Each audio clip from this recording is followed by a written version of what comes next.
Passive smoking से क्या होता है? जैसे हमको ये तो पता है कि स्मोकिंग इज़ बैड, उसके ऊपर बहुत सारी बातें हो चुकी है कि स्मोकिंग से लंग्स अफेक्ट होते हैं। पैसिव स्मोकिंग से क्या होता है? तो मैं एक्चुअली आपसे ये चाहता हूँ कि पहले आप स्मोकिंग के बारे में बताओ, फिर पैसिव स्मोकिंग के बारे में। तो स्मोकिंग में हम जब पीते हैं, चाहे वो बीड़ी हो, सिगरेट हो, हुक्का हो, सिगार हो या और कोई भी, जब आप स्मोक करते हैं तो इसमें निकोटिन होता है। जब निकोटिन हमारे लंग्स के थ्रू एब्जॉर्ब होके ब्लड में जाता है, ब्लड से वो ब्रेन में जाता है, एक ब्लड ब्रेन बैरियर को क्रॉस करके ब्रेन में जाता है, तो इट्स एन इंस्टेंट स्टिमुलेंट। वो एक फील गुड फैक्टर तुरंत देता है, ब्रेन को बड़ा अच्छा लगता है। तो और इतना हाईली एडिक्टिव है कि अगर वो कपल ऑफ टाइम्स चला जाए तो brain starts asking for it, कि मुझे वो चाहिए, मुझे वो चाहिए, और क्रेविंग होती है और उसकी वजह से व्यक्ति उसका एडिक्ट हो जाता है। तो जो एडिक्शन उसको हुआ वो निकोटिन से हुआ। लेकिन जब हम सिगरेट या बीड़ी किसी भी तरह से जब ये टोबैको जलता है तो निकोटिन तो एक चीज़ है, बट उसके साथ साथ जो वो जलने में दर्जनों, मतलब मोर देन 70 ऐसे केमिकल्स होते हैं जो अंदर जा करके लंग्स को और फिर एब्जॉर्ब होके हेड टू टो सारे ऑर्गन्स को डैमेज करते हैं, और वो कैंसर कॉजिंग भी है। More than 70 cancer causing agents certified by WHO are present in cigarette, bidi, hookah, cigar, smoke. ये कहीं से भी आए। जो व्यक्ति डायरेक्टली इनहेल करता है, this is called primary smoking. जब आप हाथ में उसको लिए बैठे हो और वो धुआं उड़ रहा है, जो धुआं कमरे में बढ़ रहा है और वहाँ कमरे के सब लोग पी रहे हैं, उसको कहते हैं secondary smoking.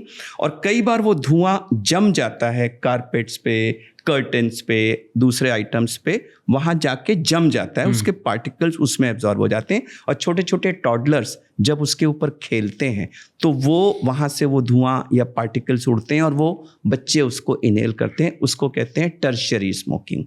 Primary smoking, secondary smoking, tertiary smoking.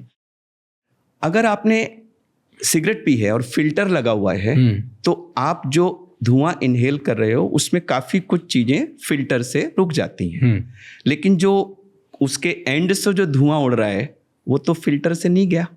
तो जो पैसिव स्मोकिंग करते हैं, जो कमरे में लोग बैठे हैं, जो यूजुअली पत्नी होती है और बच्चे होते हैं या वृद्ध लोग होते हैं, वो जो सेकंड हैंड स्मोक लेते हैं, वो आपने जो स्मोक लिया उससे वर्स होता है, क्योंकि आपने तो उसको फिल्टर के थ्रू लिया। यूजुअली बीड़ी में नहीं होता, बट सिगरेट अगर फिल्टर सिगरेट है, और आजकल मोस्टली फिल्टर सिगरेट ही है, तो वो फिल्टर के थ्रू पास हो रहा है।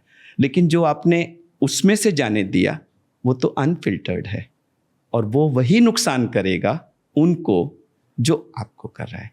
इसीलिए जो स्मोकिंग मेल्स वाले हाउसेज होते हैं उसमें जो छोटे छोटे बच्चे होते हैं ना, उनको हमेशा चेस्ट डिजीजेस का प्रॉब्लम बाकी बच्चों के मुकाबले ज़्यादा होता है, क्योंकि वो घर से वो टर्शरी स्मोक वो इनहेल करते रहते हैं। यूजुअली जैसे आप ऑफिसेज के बाहर देखते हो, चाय की टपरी होती है, वहाँ पर लोग स्मोकिंग करते हैं, राइट? एंड वहाँ पर कुछ लोग चाय पीने जाते हैं, कुछ लोग स्मोक करने जाते हैं। तो वहाँ पर जो नॉन स्मोकर्स हैं उन्हें होना चाहिए? नहीं होना चाहिए। उनके साथ क्या होता है? लाइक आर दे तो कुछ ज़्यादा खराब कर रहे हैं कि ठीक है थोड़ा बहुत इट्स फाइन एक दो बार, कि इट्स रियली वर्स? आप बाहर जाके अगर सिगरेट पी रहे हो, मान लीजिए किसी क्लोज्ड एरिया में सिगरेट पी रहे हो, तो आसपास जो आपके लोग खड़े हैं, जैसे अक्सर होता है लोग मीटिंग कर रहे हैं और आपने फू करके धुआं छोड़ा और दूसरे के ऊपर चला गया, हालांकि ये गलत है लेकिन लोग करते हैं, तो वो जिसने वो इनहेल किया उसको नुकसान होगा। और इसीलिए जब मैं अपने पेशेंट्स को डिस्चार्ज करता हूँ, मैं उनको एक और वार्निंग देता हूँ कि अगर आप कभी किसी क्लब में जाएं तो प्लीज़ जो वो बार वाला रूम है उसमें मत जाइएगा, क्योंकि वो रूम यूजुअली भट्टी जैसा होता है, क्योंकि वहाँ सब बैठ के ड्रिंकिंग के साथ यूजुअली स्मोकिंग होता है, तो वो रूम फर्नेस जैसा। मैं उनको स्पेसिफिकली मना करता हूँ कि वैसे आप जाओ, आपके घर में अगर गलती से कोई स्मोक करने लगे, हाथ जोड़ के विनम्र विनती करके उससे कहना प्लीज़ बाहर जाके पी लीजिए। और अगर कहीं किसी के घर जाओ वो पिए तो तुम घर से बाहर निकल जाना, और क्लब में जाओ तो बार रूम में कभी मत जाना। ये सब एडवाइस देते हैं क्योंकि ये हैविली नुकसान पहुंचाता है। सो आर यू टेलिंग कि अगर एक इंसान स्मोक कर रहा है घर में एंड उन्हें चांसेस हैं कि स्मोकिंग की वजह से लंग कैंसर उनको हो जाएगा, उतने ही चांसेस उनकी बीवी और उनके बच्चे के भी हैं? सो वो खुद को तो अफेक्ट कर ही रहे हैं, उनके साथ साथ बीवी और सबको बच्चों को भी नुकसान अफेक्ट कर कर रहे रहे हैं, हैं, सबको और नुकसान सबके कर रहे हैं। इक्वल चांसेस हो जाते हैं लंग कैंसर होने के। जितना अमाउंट ऑफ एक्सपोजर हो रहा है हाँ। उसके हिसाब से हो जाते हैं। अब मान मतलब लीजिए अगर उन्होंने घर में बैठ के कोई करता है, अब सामने आप उनके साथ बैठे हो तो आपके भी वो चांसेस। डिपेंड करता है ना कि हाँ कितना एक्सपोजर हुआ। अगर उनका एक्सपोजर उतना ही है तो उनका चांसेस इतना होगा। थैंक यू सो मच ये क्लिप एंड तक देखने के लिए। अगर आपको और भी ऐसी क्लिप्स देखनी है तो राज शमानी क्लिप्स चैनल को सब्सक्राइब कर लीजिए।